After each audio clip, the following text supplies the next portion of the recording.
Les choses cachées sont à l'Éternel, notre Dieu. Les choses révélées sont à nous et à nos enfants. Les choses cachées sont à l'Éternel. Nous savons que Dieu est souverain. Et c'est lui qui a dit qu'il y a un temps pour tout. Alors, il n'y a que lui pour révéler ces choses secrètes. Puisque la Bible dit dans Proverbes chapitre 25, verset 2, que la gloire de Dieu, c'est de cacher les choses. Lui m'y cache. Alléluia. Donc pour accéder, il faut se rapprocher de lui. Et dans le livre de Josué 1:8, il nous disait, s'agissant de Josué particulièrement, que nous devions méditer la parole de Dieu, oui, jour et nuit. C'est alors que nous aurions du succès. Ésaïe 53, verset 1. Qui a cru à ce qui était annoncé? Ce qui est annoncé est caché. Et la Bible nous dit dans la foi, on ne peut pas lui être agréable. Donc quand Dieu annonce les choses, ces choses sont cachées au moment où il les annonce. Alléluia. Et il y a des moments maintenant, quand il accomplit, parfois les gens ne savent pas. C'est lui encore qui va dire c'est ça. Comme l'apôtre Pierre avec la Pentecôte. Il a dit c'est ce que Joël avait annoncé. Parce que les gens n'avaient pas reconnu. Donc, on a parlé de l'éclosion, qui est aussi un moment d'exposition. Les choses cachées sont à Dieu. Et c'est lui donc qui les expose. C'est valable pour des personnes, des familles, des nations, des institutions. Parce que les gens croient qu'il y a des domaines de la vie des hommes qui n'intéressent pas Dieu. Et c'est pourquoi quand on parle de prophétie, quand on parle de Dieu, ce n'est qu'à l'église, entre les 4 murs. Donc entre lundi et samedi, Dieu n'est pas concerné.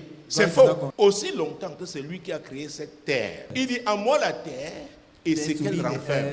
Le monde et ceux qui l'habitent. Il dit, sachez que je suis l'Éternel, je ne change pas. Alors je vous rappelle toujours que nous sommes des missionnaires sur cette terre. David disait, quand je n'étais qu'une masse informe, tes yeux me voyaient. Sur ton livre était écrit tous les jours de ma vie, avant qu'aucun d'eux n'existât. À Jérémie, Dieu lui a dit, hé jeune homme, avant que je ne t'eusse conçu, dans le sein de ta mère, je te connaissais. Et je t'avais mis à part. Et c'était pour que tu sois à la sortie, à ta naissance, prophète des nations. Donc c'est ça mon plan. C'est mon programme pour toi. Mais comment tu vas vivre n'importe comment. La Bible dit dans Ésaïe 53 que nous allions ça et là. Nous allions ça et là, chacun cherchant sa propre voie. Mais le châtiment est tombé sur Jésus pour notre salut.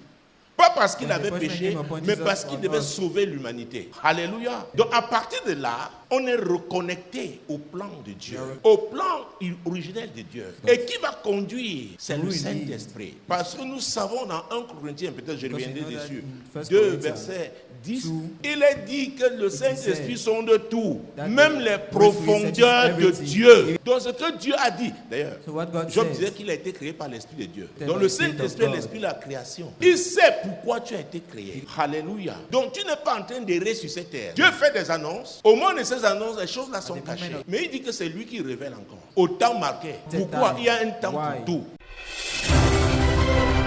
Moi l'Éternel, je t'ai appelé pour le salut. Je te prendrai par la main, je te garderai et je t'établirai pour traiter alliance avec le peuple, pour être la lumière des nations.